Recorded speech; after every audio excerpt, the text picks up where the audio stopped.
Now, KTLA 5 Sports Final, powered by your Southern California Ford dealers. What's up, everyone, and welcome to this Sunday night edition of the Ford Sports Final. I'm Hayley Elwood, and coming up on the show, we will continue to reflect on the Dodgers' incredible back-to-back World Series title run. Plus, it sounds like the UCLA Bruins are eyeing a new home for their football team. Details coming up later. And the Rams, they are rolling. Matthew Stafford and the team with a statement win over the NFC West rival 49ers. Highlights and postgame reaction on the way.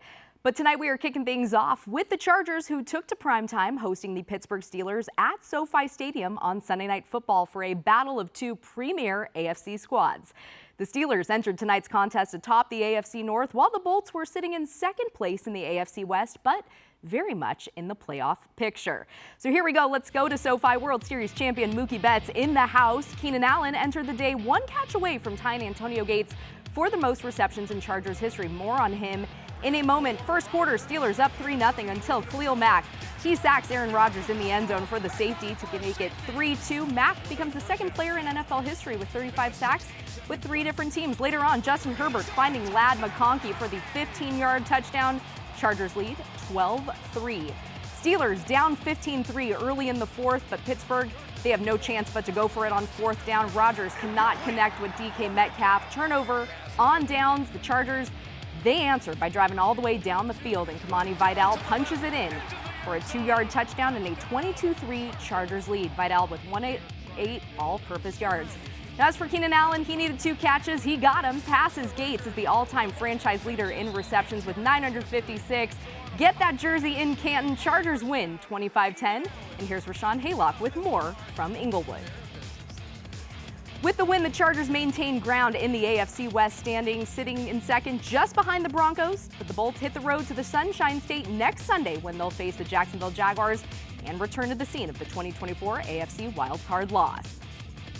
Now, the Rams, they are arguably the hottest team in the NFC, and entering today's Week 10 matchup, they were tied for the most wins in the conference.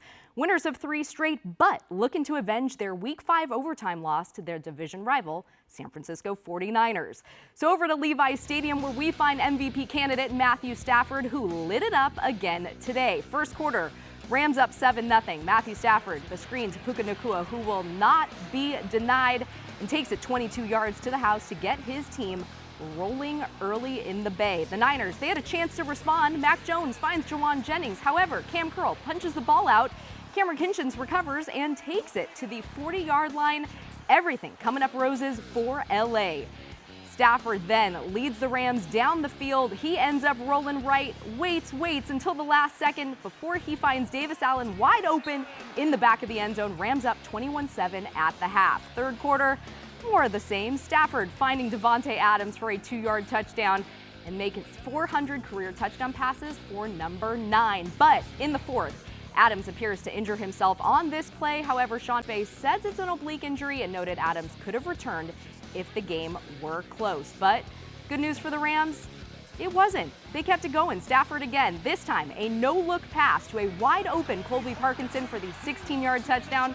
Stafford's 4th touchdown pass of the day, and the Rams go on to win this one 42-26. And for the first time in his career, Matthew Stafford reaches a career winning percentage of .500. Feels good. Obviously, our coaches are doing a hell of a job putting me and our team in position to be successful, and I'm just trying to go out there and execute.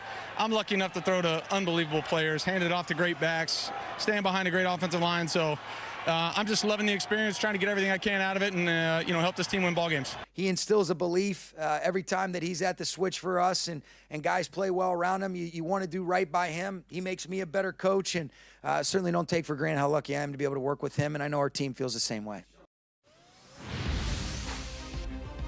Over to Seattle. Former Trojan Sam Darnold and the Seahawks hosting the Cardinals. First quarter, Darnold rolls left, shows off the arm strength, and hits Jackson Smith and Jigba for a 43-yard touchdown to open things up. But the Seahawks, they did it on both ends of the field. Second quarter, Tyrese Knight forces the fumble on Jacoby Brissett. DeMarcus Lawrence recovers it, takes it 22 yards to the house for his second fumble recovery touchdown of the game. Seahawks win this one easily, 44-22. So with both the Rams and Seahawks winning today, the Rams remain in second place in the NFC West due to their record within the division. Seattle currently is 2-1 in the NFC West, while the Rams are 1-1. But next Sunday, baby, these two clubs will face off at SoFi Stadium with the division lead on the line. More USC to the NFL action with Caleb Williams and the Bears hosting Jackson Dart and the New York Giants. G-Men with a 10-7 lead in the third quarter. Dart showing off his legs. The 24-yard rushing TD, his second rushing touchdown of the game, and the Giants with a 10-point lead. However, bad news for the Giants later on in the third as Dart ends up hitting his head on the grass. He fumbles and leaves the game with a concussion. So Chicago, they had no choice but to capitalize. Down 3 with under 2 minutes left in the fourth. Williams on play action uses his legs, scrambles for the go-ahead 17-yard score, and the Bears win 24-20.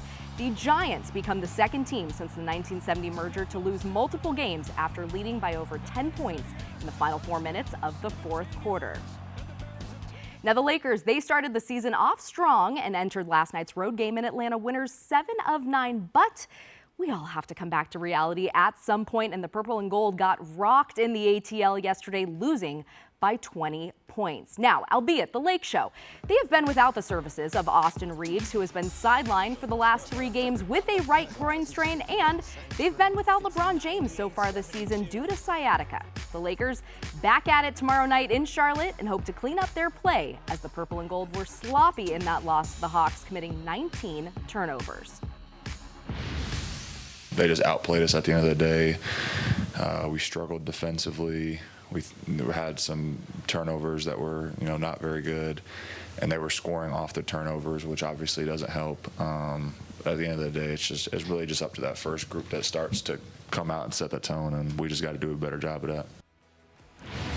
Now the Clippers are back in action tomorrow, hosting the Hawks. And don't forget, KTLA is an official broadcast partner for Clippers basketball. We will bring you 9 regular season games beginning next Sunday when the Clips will be in Boston to take on the Celtics.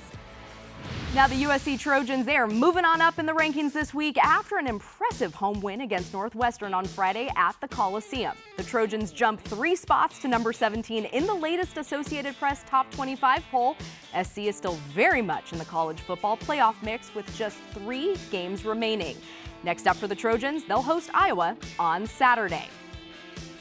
Now, as for the UCLA Bruins, they are under much different circumstances, currently sitting at 3-6 and getting set to hit the road to take on the top-ranked team in the nation, Ohio State. The Bruins coming off a home loss to Nebraska last night, and it could be one of the last games UCLA plays at the historic Rose Bowl. UCLA is reportedly close to a deal with SoFi Stadium to make the Inglewood sports mecca the Bruins' new football home, beginning as soon as next season. The Bruins' lease to play at the Rose Bowl goes through 2044, but the university is reportedly prepared to buy out the remainder of the lease. The report comes off the heels of the city of Pasadena and the Rose Bowl filing a lawsuit against UCLA, alleging the university had broken the terms of its lease agreement by communicating with SoFi Stadium reps regarding a potential move to Inglewood. Not a lot of 8 claps happening there. Now that is going to do it for this edition of the Ford Sports Final. Catch us every Saturday and Sunday at 11:35 p.m. for a full 30-minute show. For now, I'm Hayley Elwood. Have a great night, everyone.